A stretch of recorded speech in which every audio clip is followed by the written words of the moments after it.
Kemudian saya langsung saja kepada penanya yang kedua, itu ditujukan kepada Ibu Haja atas nama Ibu Hamidah Idris. Assalamualaikum warahmatullahi wabarakatuh. Waalaikumsalam warahmatullahi. Saya Hermida Idris, merupakan mahasiswi bimbingan konseling.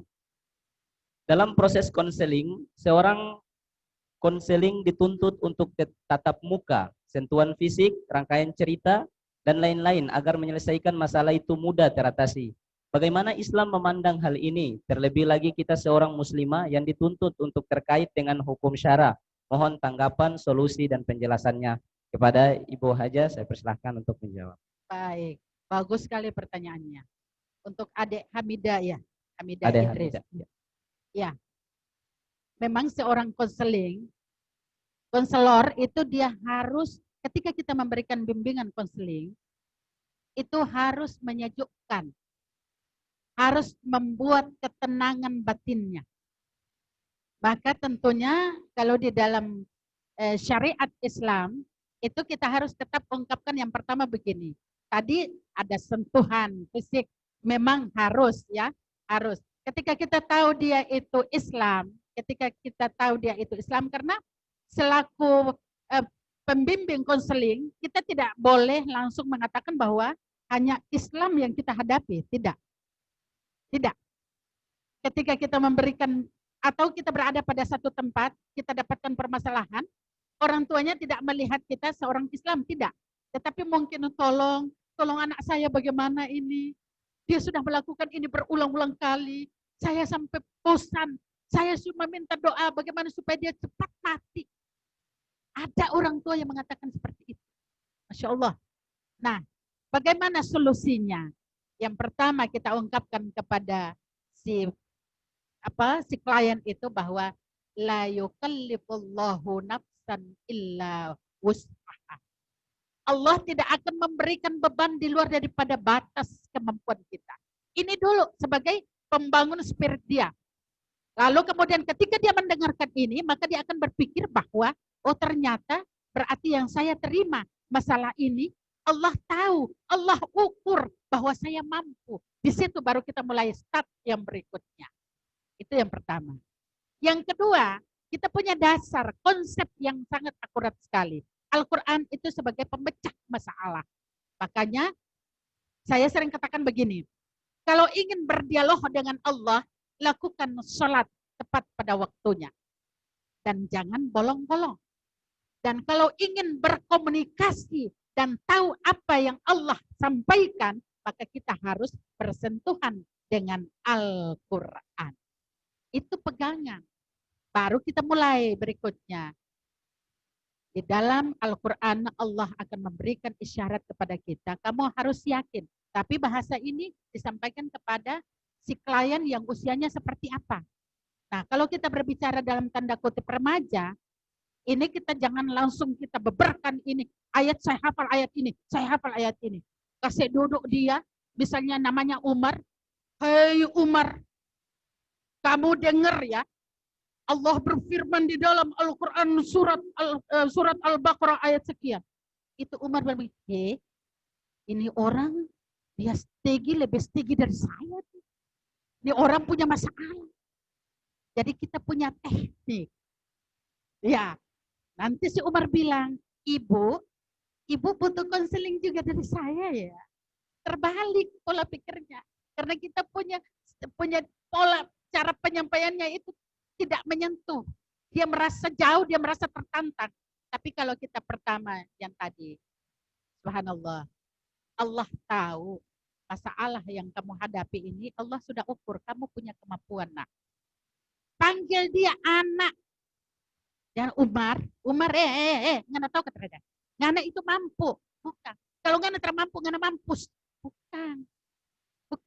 Itu bukan karakter orang konseling, pelaksana konseling, tidak. Tapi itu, pemungkasnya adalah la yukallifullahu nafsan illa wus'aha. Allah tidak akan memberikan beban di luar pada batas kemampuanmu. Berarti kamu tahu, kamu mampu, kamu bisa bersentuhan dengan ini dan pasti akan ada jalan keluarnya setiap masalah yang kita hadapi. Tergantung bagaimana kamu menyelesaikannya. Satu. Yang kedua, manusia itu membutuhkan manusia yang lain. Khairun nas anfa'uhum linnas. Sebaik-baik manusia adalah manusia yang memberikan manfaat kepada orang lain. Kita bersahabat, tapi tiap hari mungkin dalam 24 jam dia suka bikin kesal saya. Ini bukan tipe karakter manusia yang memberikan manfaat, tapi memberikan mudarat. Contoh ya, contoh. Sama. Maka kita sepintar-pintar kita untuk membuat kenyamanan kepada orang lain, tidak memberikan tekanan. Orang tua pun sama. Orang tua memberikan tekanan kepada anaknya, sama, dijajali. Jam sekian, kamu harus ini, kamu harus ini. Ini bukan lagi zamannya kayak begitu. Tidak lagi. Apalagi, mohon maaf, khusus orang tua yang notabene-nya suami istri atau mama papanya bekerja sebagai PNS atau ASN.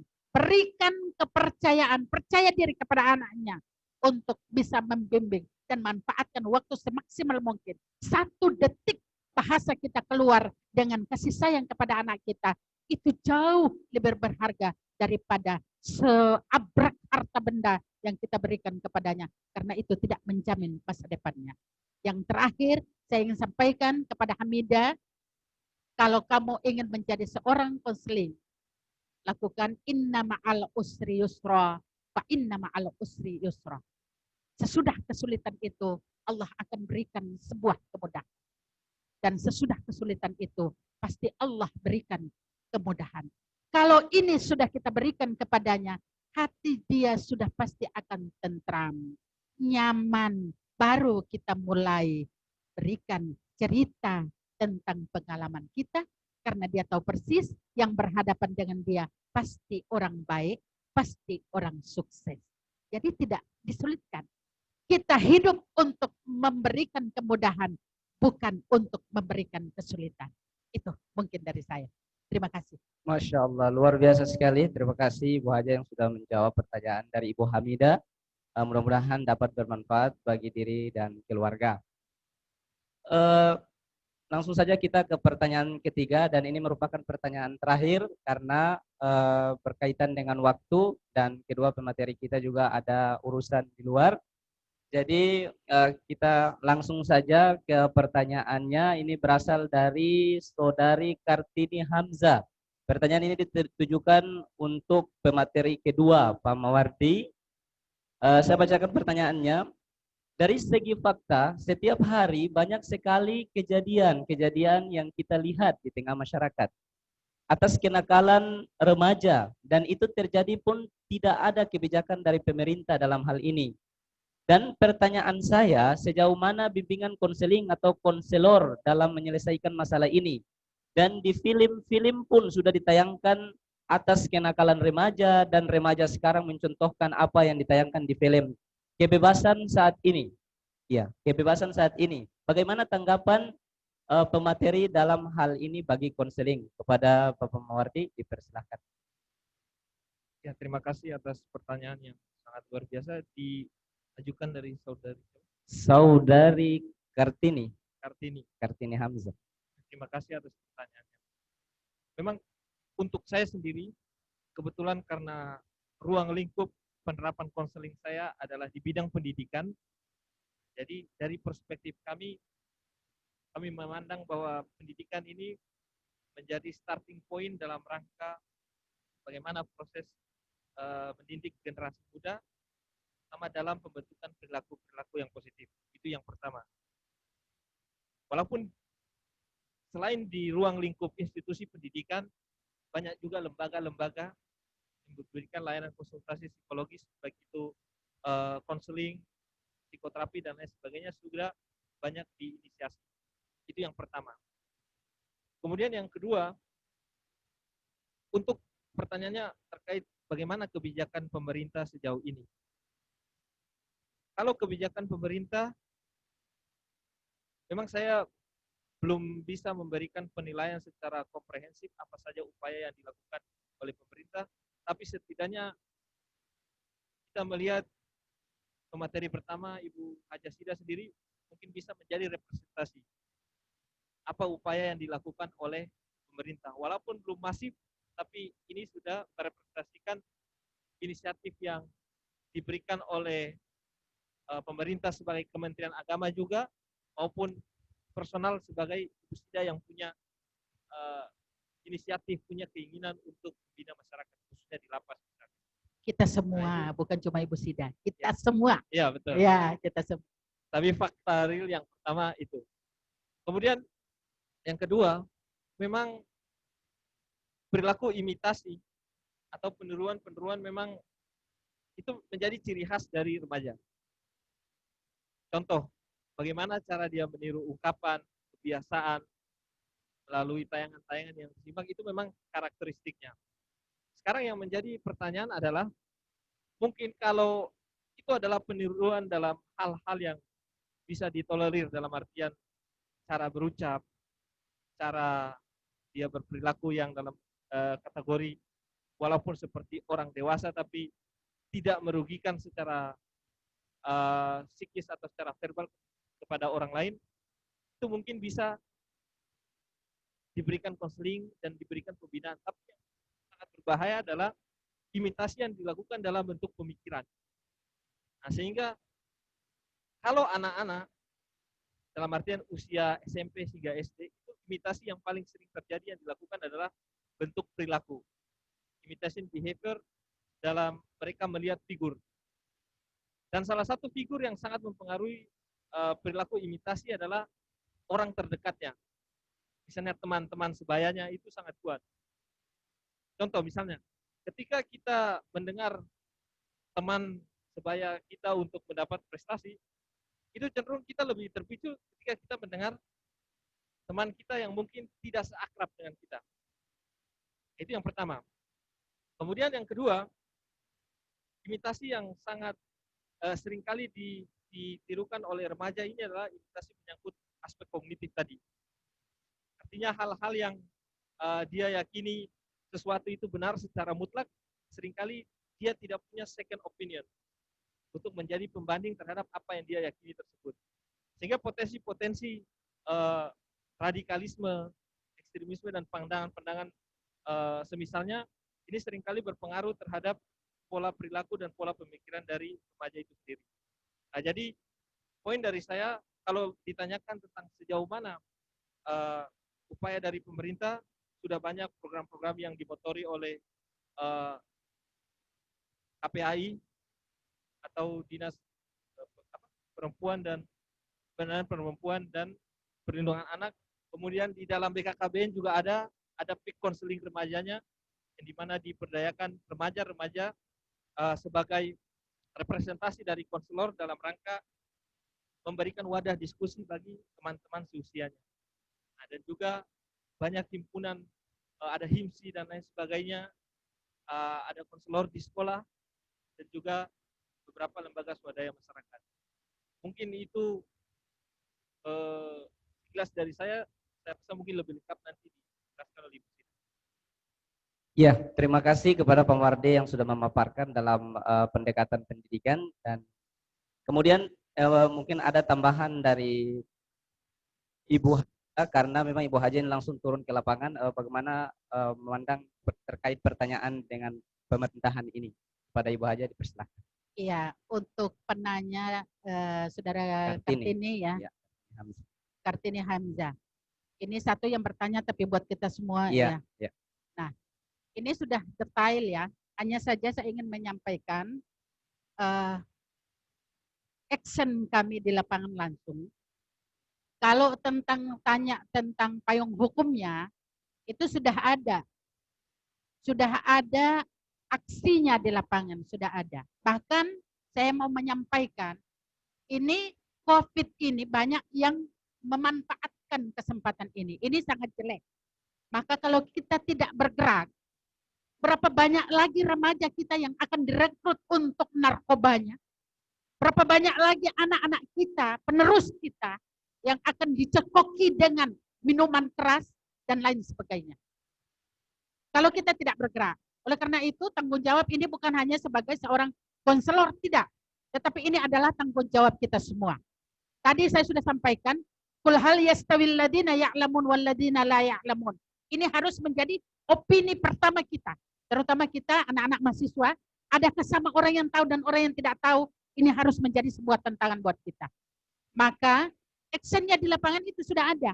Hampir setiap malam teman kami menyampaikan bahwa maksimal 15 orang, minimal 8 orang, itu anak-anak remaja tertangkap karena mengkonsumsi narkoba. Yang kedua, ada kasus di lapangan tingkatan kenakalan seksual. Itu dia pasang cermin di sepatunya ketika makan bersama. Lalu ujung sepatunya dikasih kemana? Ke bawah baju teman perempuannya. Ini penyimpangan seks yang tidak bagus. Maka sering saya katakan kepada jamaah saya, ibu-ibu, anak itu harus tahu segalanya pertama dari orang tua. Itu yang pertama. Termasuk bagaimana anak tahu tentang seks. Itu harus dari mulut orang tuanya. Kalau dia tahu dari orang lain, ada dua. Yang pertama, dia ingin mencoba apa yang dia dengar. Dan yang kedua, dia pasti akan menjadi pelaku penyimpangan seks itu sendiri. Itu. Dan berikutnya, saya ingin menyampaikan bahwa hampir setiap hari, itu tetap dijejaki jalan mana. Bil khusus, maaf saja. Hotel-hotel itu pasti akan tetap diidentifikasi. Maka jejaring-jejaring inilah yang kita dapatkan. Ternyata penyimpangan narkoba, penyimpangan seks, dan lain sebagainya itu sangat-sangat drastis sekali di masa pandemi ini. Akhirnya ujung-ujungnya kemana? Kembali lagi kepada keluarga. Kembali lagi kepada keluarga. Ayo Bapak Ibu yang ada di rumah yang mendengar suara saya. Ayo anak-anak aku yang mendengar suara Umi ini, sampaikan kepada yang lain. Ayo kita menjadi terbaik buat orang lain. Kita menjadi terbaik buat orang lain. Jangan biarkan kita terlena dengan keadaan ini yang pada akhirnya 10 yang mundur, hanya 1 yang bisa diharapkan di hari yang akan datang. Tidak. Ini mungkin dari tambahan dari saya. Jadi actionnya sudah ada. Action sudah ada. Tetapi mungkin masih belum tersosialisasikan kepada khalayak. Dan inilah kita butuh bagaimana kita bersentuhan dengan sosial kemasyarakatan. Mungkin ini tambahan dari saya. Terima kasih. Ya, terima kasih atas jawaban dari Ibu Haja yang luar biasa, dari tambahan dari penjabaran yang sudah dijabarkan oleh Pak Mawardi. Kepada pertanyaan dari Kartini Hamzah, mudah-mudahan dapat bermanfaat untuk diri sendiri, keluarga, dan kepada banyak orang. Ya, maka dari jawaban yang telah disampaikan oleh Pak Mawardi dan Ibu Haja tadi, menandakan bahwa telah selesailah kegiatan kita pada hari ini untuk kuliah umum dan talk show dengan tema peran konseling keluarga sebagai pencegahan kenakalan remaja di Kota Ternate. Dari pemaparan kedua pemateri tadi dan jawaban-jawabannya, saya dapat menyimpulkan dengan kesimpulan tidak ada remaja yang nakal, tetapi karena mereka belum disentuh dengan kasih sayang dan perhatian. Untuk itulah konseling berperan sebagai proses pendekatan yang dilakukan dengan sentuhan cinta dan kasih sayang. Demikian peserta kuliah umum dan talk show yang sama-sama berbahagia. Untuk itu sebelum mengakhiri acara ini, saya persilakan kepada kedua materi kita untuk memberikan closing statement.